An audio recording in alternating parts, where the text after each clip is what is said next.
Hey downtimers, I always said it'd be a cold day in July before I use glitter on anything. Wow, it's cold.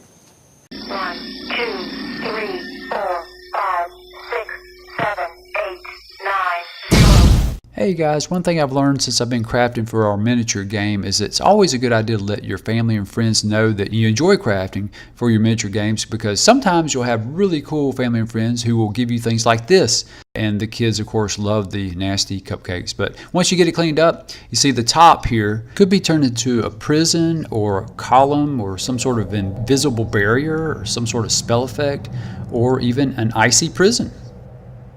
So I decided, since we're actually going through a snowy, icy chapter right now, that this might work pretty well for a boss fight I've been working on. Actually, it's going to work perfectly for a boss fight, so it's perfect timing. And of course, I decided to get out some cardstock and I trimmed around the lid. I didn't really want the bottom of it, I just wanted the lid. And I got some cardstock and started working on some basic, kind of jagged, enlarged geometric patterns from the cardstock to make glaciers. And then of course, once you have the big ones set, you can always make smaller ones to fit in. You want them to look like they kind of were all at one time together and then broke apart, but they don't need to fit together perfectly. That's unnecessary, and actually I think it adds a little more to it when you don't make them look perfect, like they fit together perfectly. So, and of course you have the cones in the middle that kind of get in the way while you're doing this, so it makes it a little more awkward, but I think it really adds to the look to have the glaciers set like this. And of course, now this lid can be used for a futuristic scene too, right? These could be like time capsules or something, right? Hibernation capsules on a spaceship, or futuristic columns, all sorts of stuff. So, but I wanted to use this for our game that we're doing now. So I knew I'd have to use the hot glue gun and some cardstock to make this into an icy scene. So I got my hot glue gun with a low temperature setting. Now you have to have that because this plastic is rather thin, so you need to have a low temperature setting hot glue gun. And of course, now you can use pretty much any glue you like as long as it works on plastic, right? But the hot glue is just so much faster. It's just so much easier just to use that. And we actually need the hot glue gun for some other stuff coming up here real soon anyway. So it just was super convenient just to use that to put the cardstock down on the plastic as well.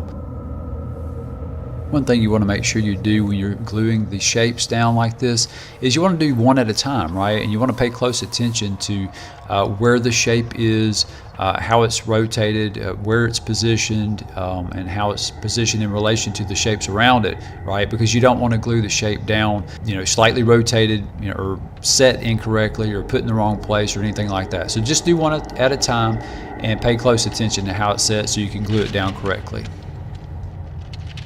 And here I am using the hot glue gun to put a little texture on the cones to make them look a little bit more like they're covered in ice. So I want it to look like ice is coming down from the top of the cone, or from the top of the shape.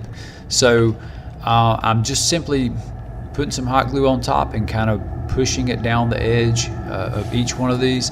And as you do this, you'll notice that the hot glue gun will melt the plastic slightly, so be careful. I like to put my finger up in there to hold the container lid a little more securely while I do this, but it will get hot very quickly. The plastic will melt just a little bit, so you want to make sure you don't put a lot of hot glue on in one place, and that you don't keep the tip of the hot glue gun pressed against any one part of the plastic for very long. You want to be sure you move it around, keep it moving, so you don't burn a hole in the plastic, because that can happen if you keep it on there too long. So low temperature setting, keep it moving, and not too much hot glue in one spot, and you should be fine. And actually adds to the look, takes that pristine look away and makes it look a little more like an ice covering. Not quite so perfectly aligned and so forth. Actually makes it look a lot more like an icy prison. Also here I use the hot glue gun to make kind of a protective coating around the base of the lid, just to be on the safe side. The plastic is really thin, so it can be sharp in some places, so if you use the hot glue to cover that, it just makes it a little bit easier to handle and hold without worrying about getting cut, and also it gives it a little bit of texture, makes it look a little bit better. Here you'll notice I'm using Scotch tape here. I'm simply cutting sharp points on the ends of the tape, and I'm putting them down in like an X or cross pattern on top of the cones. After I've used some white primer. I'm using some glossy light blue apple barrel paint here, and I'm pretty much just going to do a real quick wash with a large brush, and then I'm going to go over the plastic part, right, the parts in between the cardstock, to make it look like a little more blue there, make it look like a little bit watery there. That way, kind of a hint to the players that maybe their PCs want to stand on the white chunks of ice. That might be safer. So I wanted, and plus, you want to show some color variation in this. So I think the light blue, really sets off the white rather nicely. So you want to make sure you get all that in, and of course you want to use some of the paint to go up on the edges of the cone as well.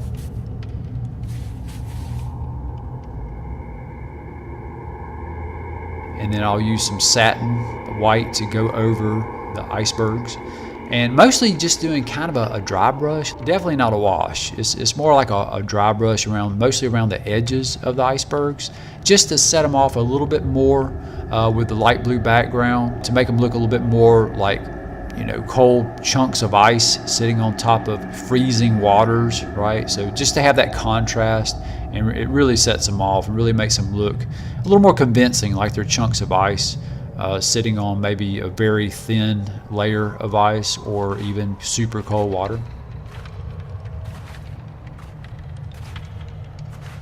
And here you see I'm using glitter, iridescent glitter. Got this Radiate Sense at Walmart. And you see I'm just sprinkling lightly. This will be the first coat.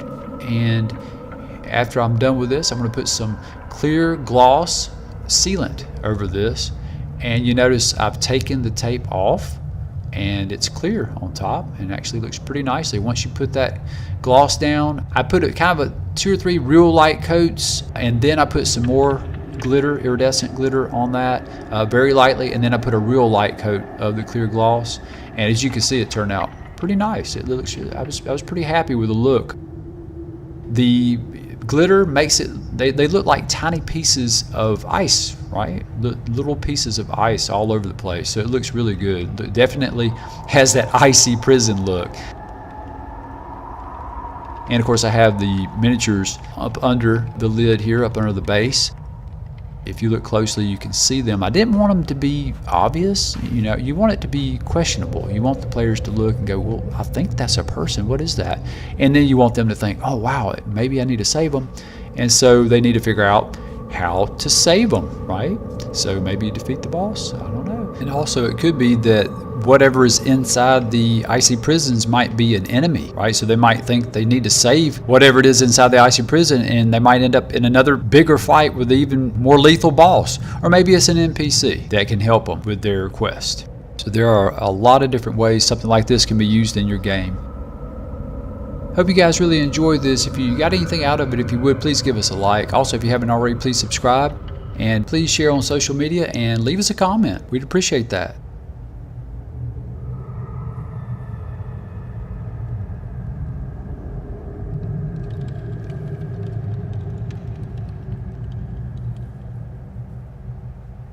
As always, thanks for watching, guys.